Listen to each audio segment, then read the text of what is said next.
Hello, I am Dr. Hayden Bassett, Assistant Curator of Archaeology with the Virginia Museum of Natural History. Many of you have been to the museum and seen the archaeological collections on display in our exhibits. What many don't realize is that artifacts on display represent only a fraction of the material in our collections. As the state's research archaeology lab, we house over 1 million artifacts, most of which are secured and carefully curated behind locked doors in the museum's collections vault. But where do collections come from?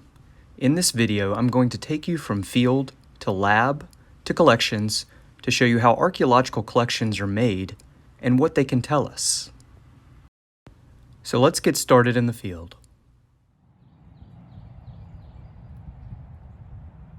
In most cases, archaeological collections begin with archaeological survey. In this case, this is a field where we have known artifacts that have been found over the past few decades, but no one has ever tested this field systematically. So we begin by mapping out an excavation or sampling plan. We map our testing locations and artifacts to a 1 to 3 centimeter accuracy using a laser-guided instrument called a total station. This allows us to accurately represent and relocate these sampling locations in the future when we need to return to them.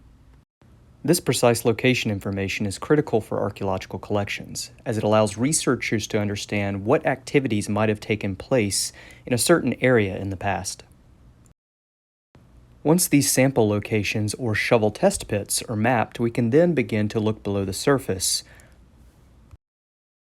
We systematically test the ground by excavating a 30 centimeter diameter hole at each one of these test locations. We excavate to the clay subsoil, and all dirt brought out of the ground is screened through a 1/4 inch mesh screen to find any artifacts within a certain size range. Those artifacts are then bagged by their archaeological context or specific location information. In this case, 44HR 144 is the site location and STP M12 is the sample location. Beyond an artifact's location information, we also record the specific characteristics of the sediments and soils in which those artifacts are found. This information will always live with those artifacts as they make their way from the field to the lab and eventually into archaeological collections in the museum.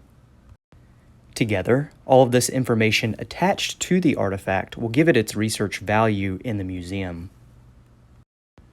So let's see what artifacts we found.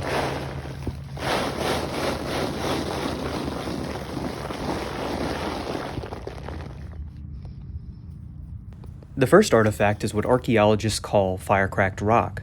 We find plenty of these on sites, and these are indications that someone at one time built a hearth or fireplace to use for light or cooking.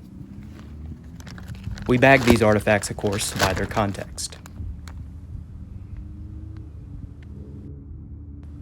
Let's see what else we can find.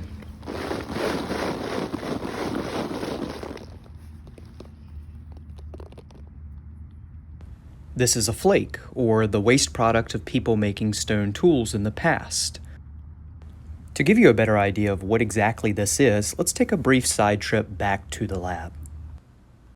Stone projectile points, such as spear points and arrow points, are typically made by flaking. As you can see in this sequence, this starts with a large initial flake, from which progressively smaller flakes are removed until you achieve the desired form. These flakes, called debitage, are one of the most common types of artifacts found on archaeological sites. Let's see what else we can find.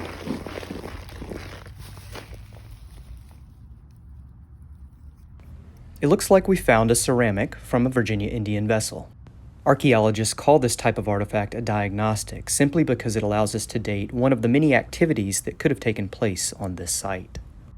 As with our last artifact, let's take a quick trip back to the lab just to give you an understanding of what this type of artifact is. When we compare this to our reference collection, we know that this particular artifact is a Dan River net-impressed ceramic. These were primarily made between the 13th and 15th century AD. Here are 3 examples of those vessels reconstructed. Back to the field.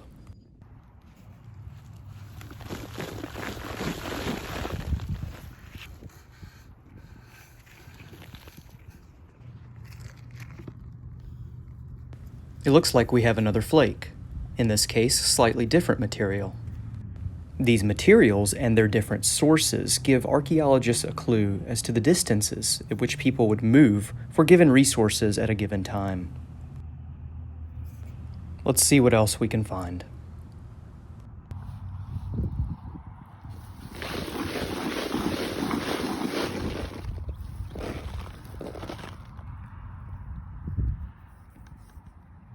It looks like we found a projectile point. Many people refer to these as arrowheads, but this particular point is in fact a spear point, and much older than many of the arrowheads commonly found. At first glance, it appears to be the same stone material as the last flake that we found. This is another diagnostic artifact, because it'll give us a specific time period represented by this site. So let's head to the lab to process these artifacts. Once in the lab, we wash and identify the artifacts that we just found. We'll spend the remainder of this video in the Archaeological lab at the Virginia Museum of Natural History, so you can see from beginning to end how a specific artifact goes from the field to collections. We begin by carefully washing the artifact. This allows us to pick up subtle details in the object that might not be visible underneath the layers of dirt that's been encasing this artifact for thousands of years. Once washed, we can see many new important details, including how the object was flaked or produced, and the material in which the object is made. In this case, this appears to be a translucent material, which we'll identify shortly. We can also see that this particular projectile point is serrated, giving us clues to the date and the type. Once washed, we allow these artifacts to dry as an assemblage of artifacts that were found together before they are cataloged.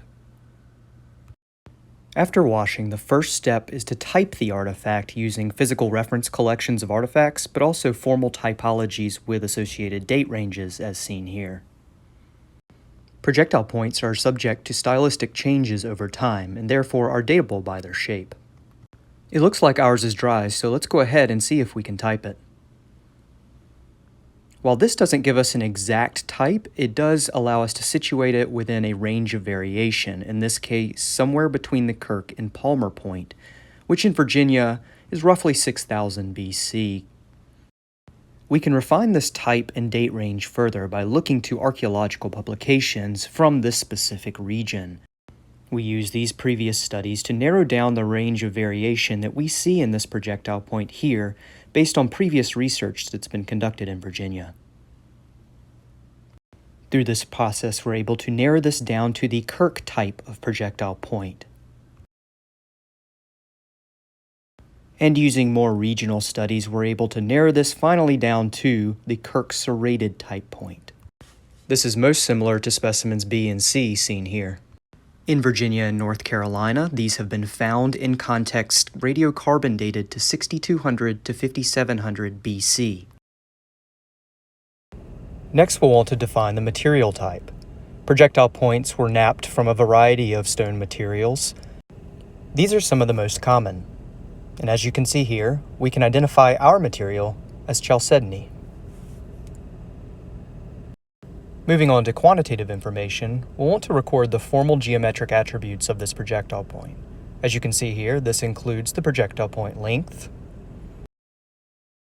It also includes the maximum width at its shoulders.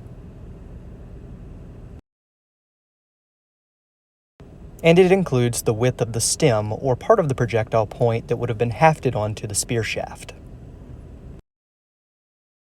And for our last quantitative attribute, we'll want to record the weight.